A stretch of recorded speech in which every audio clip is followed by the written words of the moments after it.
This presentation was paid for by CGTN. The opinions, views, and claims expressed are those of CGTN and may not necessarily reflect those of CNBC. Economy, innovation, culture, exploration. Discover the vibrant pulse of China's economy and dive into the rich tapestry of its culture. Embark on a journey of exploration with Meet China. Here, your journey begins.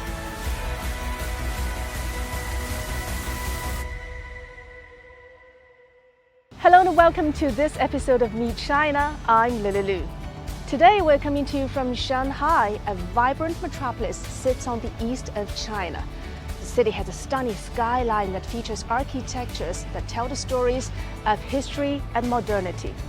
So today we're delving into three fascinating facets in modern China, from the threads of Wuxi's textile industry to the delicate botanical illustrations in Beijing. And we decode the magic that makes the city of Shanghai truly unforgettable. Let's begin with a textile factory in Wuxi, East China's Zhuzhu province, where smart manufacturing is redefining garment production. From the threads that are thinner than a strand of hair, to smart cutting that makes customized suits faster than ever, get ready to see a combination of traditional craftsmanship with cutting-edge technology that leads to the creation of the finest yarn on the planet. Hermes, Gucci, Dior, Chanel. Well, I heard that many of the raw materials of these international brands are produced here in Wuxi, Jiangsu province. I want to get a tailor-made outfit for myself. Let's start by checking out the raw materials, yarn. And guess what? I found the finest pure cotton yarn in the world. Can you guys see it?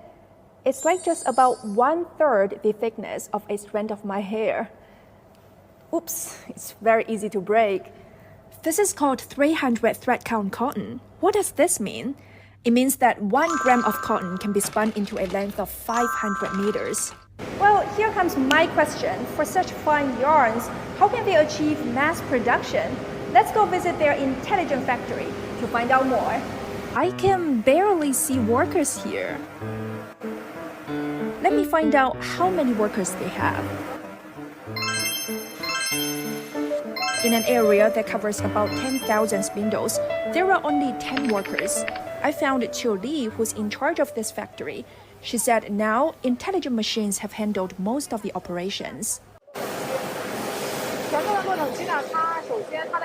In the past, we couldn't detect some imperfections in the yarn with just our naked eyes. But now with the intervention of artificial intelligence technology, high-speed cameras can monitor the entire yarn. If its quality doesn't reach our standard, it will be automatically removed. For such fine yarn, it is very easy to break. And once it breaks, it needs to be reconnected. So the number of joints is also an indicator of its product quality. Now if the yarn breaks, the red light alarm turns on and the winding machine can rejoin it automatically.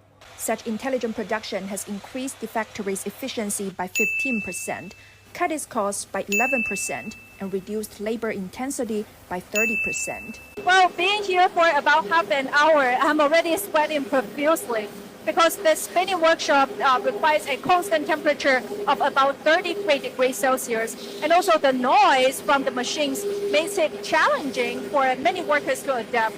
So is it possible to solve this issue? This robot may be the answer. We recently invented a robotic technology currently in trial operation. These robots can replace workers for patrol and operations. While we can't show the detailed process yet, this technology could usher in a new era for unmanned dark factories. The workers who are replaced can be trained to manage the equipment. Once put into operation, a manned dark factory could become a reality. Ta-da! So this is the shirt made from these yarns. It's very soft and silky, like a baby's touch. After checking out the raw material, I'm now at a garment factory to design my suit. Let's measure my body size first. Here, we can handle it all with this machine through laser scanning. After just about 10 seconds, I can have all the basic information of my body size.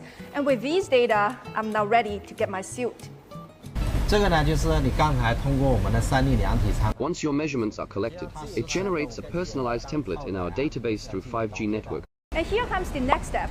The design picture shown on the laptop can quickly be projected right here. Our suit set includes at least 300 pieces of fabric. With a high-speed computation of 5G, our cutting solution uses the most efficient and precise utilization of fabric. Their calculation can maximize the use of these fabrics. For example, you see how close these two pieces of fabric are. Next step, piecing fabrics. Look at these fly-in fabrics. Here comes the production area, and I found there are so many different types and pieces of fabrics being displayed here. Well, how can I quickly piece different types of fabrics together for a piece of clothing? Our systems can quickly match pieces, like the front and back of sleeves together, based on customers' body size data. If making a tailor-made suit, from measurements to finished product, it takes just 7 working days. Previously, relying on manual searching would take around 20 days. Next step, transporting these fabrics to workers. This 5G automated robot can transport all necessary materials to designated destinations. Each robot can replace the work of 6 laborers. The laborers are retrained to undertake more important and complex tasks. Relying on these intelligent production systems, Hongdou has achieved an over 30% increase in production efficiency. This is my freshly made suit. It fits pretty well, right? From designing to making, the whole intelligent production process shows me what innovation-driven new quality productive forces means for Wuxi's garment industry. This presentation was paid for by CGTN. The opinions, views, and claims expressed are those of CGTN and may not necessarily reflect those of CNBC. While we live in a technology-fueled era, artistic expression continues to uplift our spirits. We'll soon meet an artist who brings flowers and leaves to life under his brush. Yu Tianyi, a scientific botanical illustrator, uncovers the hidden Eden in the metropolis of Beijing.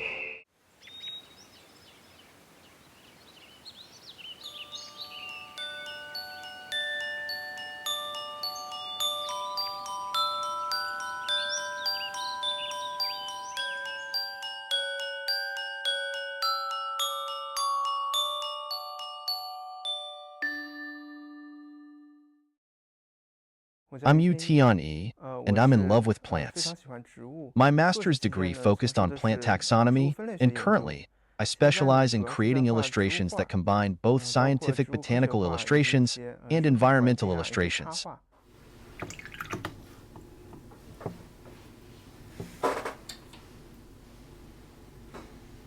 Although scientific botanical illustration is a niche art form with limited practitioners, in both the domestic and foreign market, I've been drawing since childhood. I've always been interested in plants. As fate would have it, I was able to combine these two passions and turn them into a profession.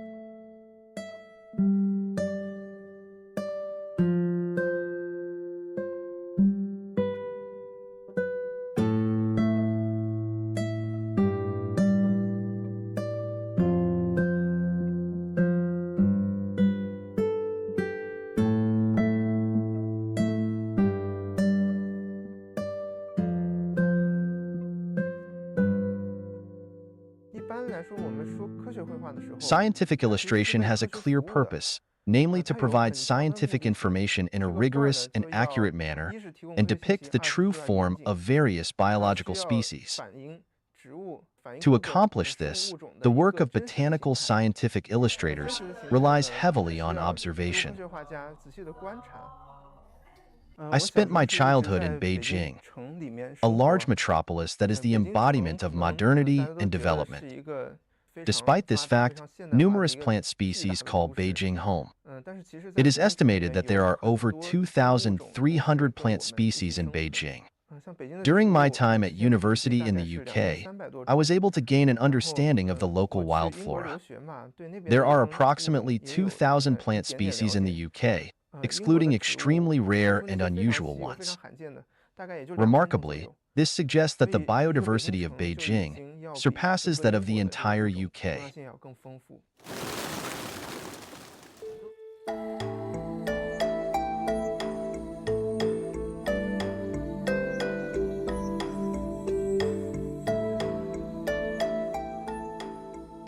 Beijing is home to several urban parks, among them some exquisite royal gardens.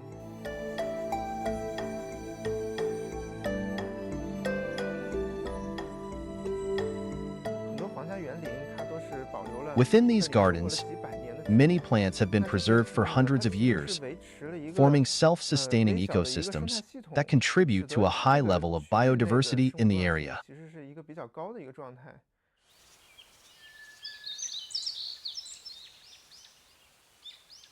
The ancient trees present in some of these gardens have significant biological and cultural significance. By examining the plants that people cultivated during various historical periods, we can gain an insight into their tastes. These plants have survived until today.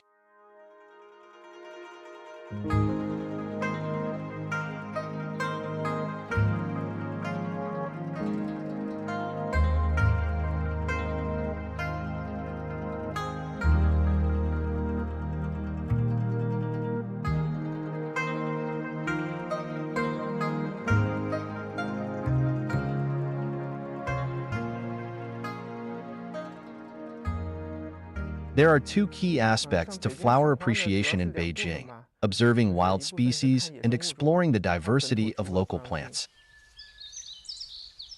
The western and northern parts of the city are characterized by mountainous regions, such as the Yinshan and Taihang mountain ranges, where the diversity of species is known to be abundant.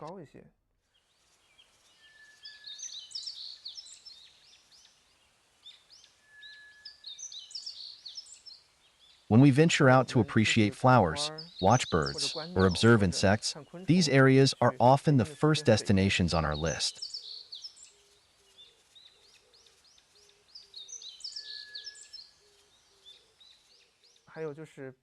In the Fengshan and Mintugo district in Beijing, the limestone cliffs are home to many unique species, like Clematis acerifolia or Azitrophy rupifraga and Corydalus fengshanensis. They grow only in such environments. Known as the three Beijing cliff treasures, these wildflowers are very beautiful and have a high aesthetic value, making them worth visiting.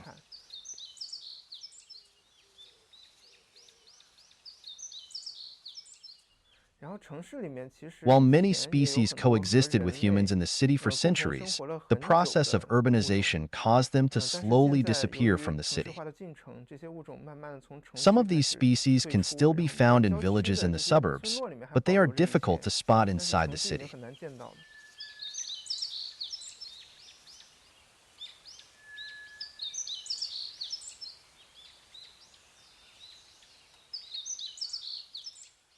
Beijing's urban parks also have a high species diversity, especially among cultivated and horticulture plants. Furthermore, there is a rich variety of species and cultivars. During my college years, I loved visiting the city's specialized gardens. For example, Yuyuan Tan Park is a cherry blossom garden that is especially beautiful to visit in spring, drawing a large number of tourists. If the park only grows Yoshino cherry, the most common type of cherry blossom, it creates a beautiful, if less diverse, sea of white blossoms. However, Yuyuan Park plants many different varieties of cherry blossoms, which greatly enriches the diversity of the landscapes. This creates a memorable experience for tourists who can see many different varieties.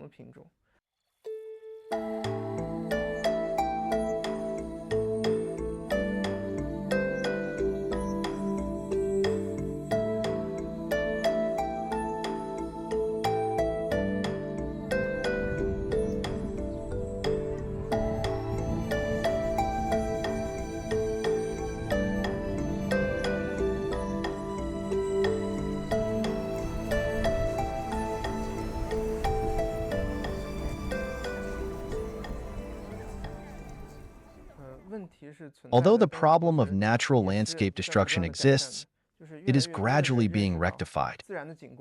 An increasing number of people recognize the importance of preserving natural landscapes and vegetation and advocate for the protection, conservation, and introduction of native species. In fact, some urban landscape designers and educators have started incorporating natural landscapes and native species into their designs. This has resulted in the creation of many ecological parks in Beijing that use native plants and preserve the natural environment.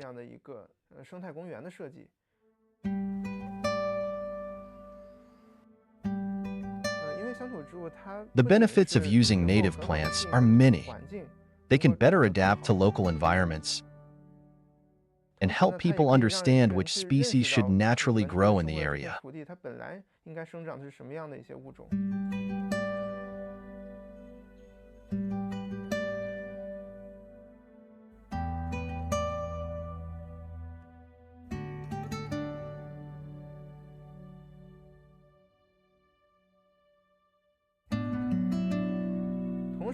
Furthermore, native plants offer protection to other species.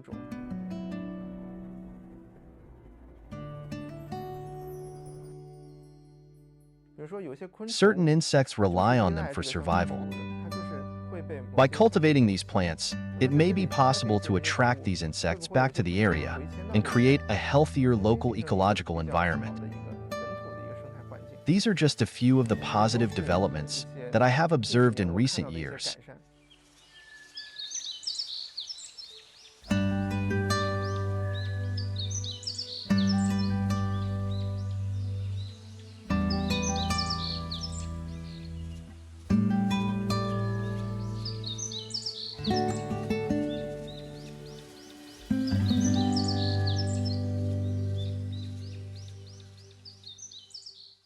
This presentation was paid for by CGTN. The opinions, views, and claims expressed are those of CGTN and may not necessarily reflect those of CNBC.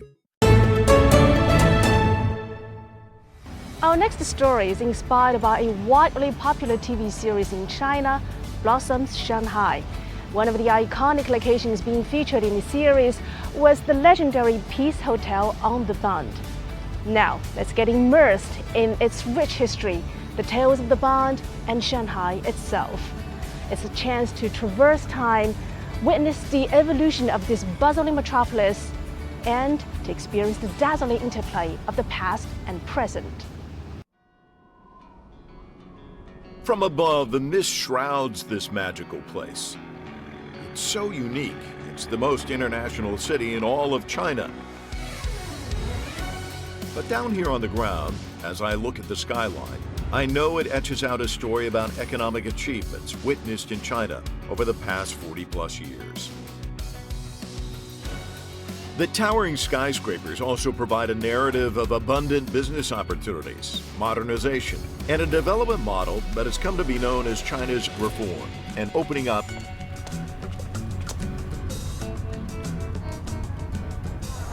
To understand China, you have to come here to Shanghai. It's one of the largest cities in the world. It's also referred to as the Paris of the East. It's where the old meets the new, where the East meets the West. It's a perfect example of what happened after the reforms and opening up of the 1970s.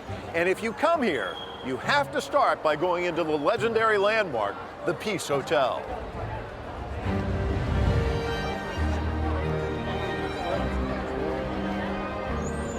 Walk inside with me and you just feel like you're walking back in time.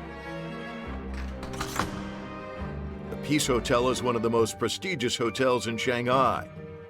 It's historic, majestic, and a landmark on the Bund. The corridors and walls also tell a story of Shanghai in the 20th and 21st century.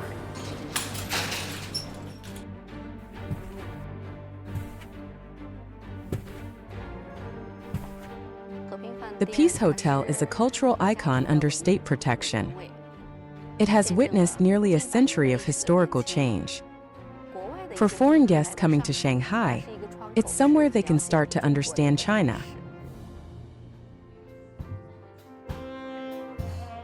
It's a hotel and city that has played a pivotal role in history. It was here in 1964 where officials from China and France met to discuss the establishment of diplomatic relations. In April of 1971, the U.S. table tennis team stayed here during their celebrated visit to China. 7 years later, China launched the reform and opening up. The new measures ushered in a golden age of opportunity. It's documented in the famous TV series Blossom Shanghai. Our bow is coming. If you want to make money from stocks, first, you need to learn to lose. The iconic movie director Wong Kar-wai bathed his characters in golden light. One hand doing foreign trade, the other trading stocks. Success breeds success. Featuring prominently in the story is the Peace Hotel. I'll invite you to the Peace Hotel for New Year's Day. Standing against the still under construction Oriental Pearl Tower across the Wangpu River, standing as a symbol separating two distinct and important eras. The Oriental Pearl Tower in Pudong has been completed. We'll watch the lighting ceremony together Where can we watch it? from the rooftop of the Peace Hotel. And now I'm heading to the balcony, which is prominently featured in Blossom Shanghai. And for my money, there's no better view of the city. Ever since China and the U.S. established diplomatic relations in 1979, virtually every U.S. president has visited Shanghai, as have thousands of ordinary Americans, like Stephen Weathers. But in the case of Stephen, he stayed. Hey guys, I'm your old friend, Stephen. I'm taking you on a trip to the magical city of Chongqing, Shanghai, Xiandao Lake. Oh wow, amazing. Amazing. Stephen is a popular online influencer these days who has experienced a lot of life in China. His first encounter with China came in 1999. He was a kid with a backpack, a student on a group trip to China. But he was impressed, so much so that he moved to Shanghai 19 years ago to begin his adventure. It's nice. Stephen, how are you? Mike, Good to see you. welcome to Shanghai. Oh, thanks. This is So glad you amazing, came. isn't Look it? at this. Stephen, I can see why you stayed just looking at the skyline, but the rapid development in Shanghai, talk to me about what you've witnessed. Isn't it incredible? I mean, when I first came to Shanghai, it was half of this. And so to be able to witness that, I mean, if we saw this abroad, it would take, 100 years? And I've been here almost 20 years. I've seen Shanghai and I've seen the future. And so living in the city is like living in sci-fi future. When it comes to the future, few other cities offer more opportunities than Shanghai. Not only for the locals, but also for people from other countries like Stephen. Because originally when I came to China, it was just a 5-year goal. I chose a small town called Luoyang, so I lived there my first year and really was just completely, yeah. It was a difficult year, but a wonderful year. So 5 years after that, now fast forward, I'm in Shanghai with a weekly TV show called Shanghai A to Z, and then a travel show, and then there were so many opportunities, and life was so much fun, I didn't even think about going back home. The opportunities continue to flourish. A chance trip to Moganshan led to another business opportunity for Stephen. He teamed up with Ernest Guan, and they've been running this mountainside boutique hotel since 2017. Its clientele is mostly foreigners and Chinese from Shanghai, which is only 2 hours away by car. The hotel offers visitors a chance to experience China's rural pace of life in a bit of comfort. I've got to ask you, what do you think about the boundary lines? Like where can we build?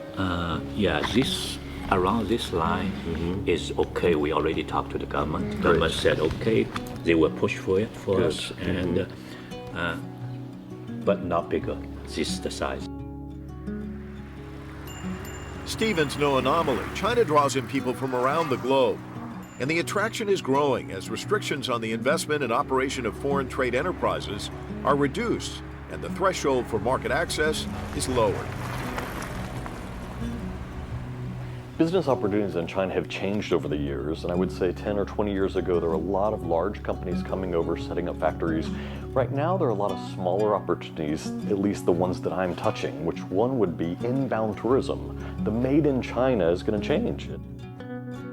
Growing global optimism about China's business environment is reflected in a significant rise in investment. From January to June of 2024, 26,870 new foreign invested enterprises were established nationwide. That's an increase of 14.2% year on year. As you're no doubt already aware, Stephen is constantly on the go.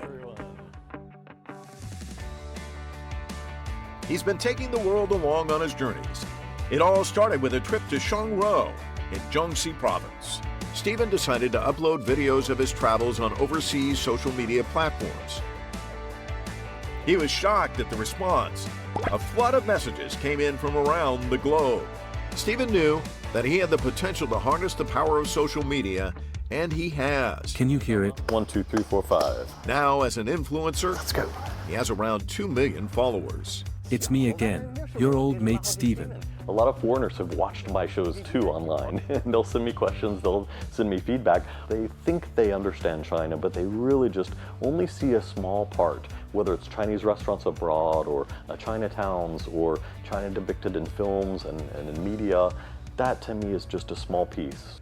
Hello, I'm Stephen from America. I've interviewed more than 120 CEOs.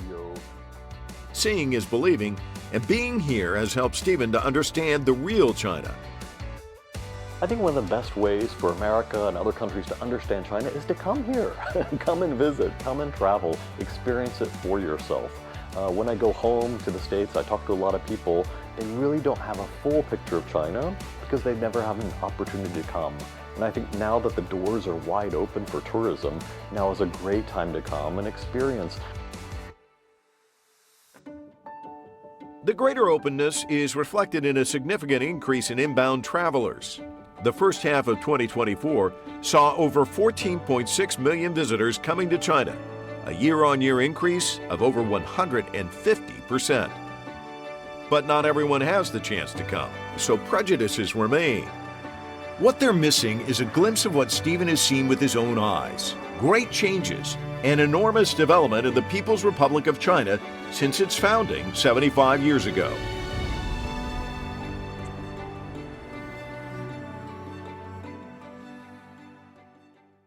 Well, that does it for this edition of Meet China. Thanks for being with us, and stay tuned for next week's edition with more fascinating stories from across China. I'm Lily Lu. Stay tuned.